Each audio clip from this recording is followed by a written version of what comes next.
श्री सद्गुरू दादा महाराज सांगवडेकर सेवा प्रतिष्ठानमार्फत दरवर्षी परमपूज्य श्री सद्गुरू विश्वनाथ महाराज रुकडीकर पुण्यतिथी उत्सव आयोजित करण्यात येतो।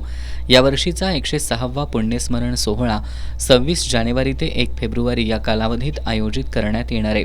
30 जानेवारीला सायंकाळी 6:30 वाजता आमदार सतेज पाटील यांच्या हस्ते पुण्याच्या सुमेधाताई योगेश चिथडे यांना माऊली आनंदी पुरस्कारानं गौरवलं जाणार आहे। रोख रक्कम, स्मृतिचिन्ह आणि ज्ञानेश्वरीची प्रत असं या पुरस्काराचं स्वरूप असल्याचं श्री विश्ववती आयुर्वेदिक चिकित्सालय आई रिसर्च सेंटरचे अध्यक्ष निरंजनदास सांगवडेकर यांनी पत्रकार बैठकीत सांगितलं।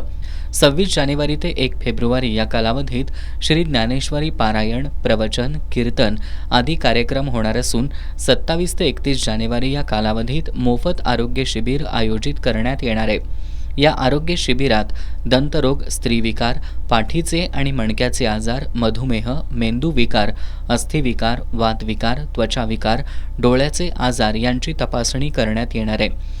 या शिबिरासाठी महाराष्ट्रातील विविध ठिकाणाहून आयुर्वेदिक तज्ज्ञ सहभागी होणार आहेत। सर्व उपचार विश्वपंढरी या ठिकाणी केले जाणार असून या शिबिराचा लाभ नागरिकांनी घ्यावा असं आवाहन यावेळी करण्यात आलं।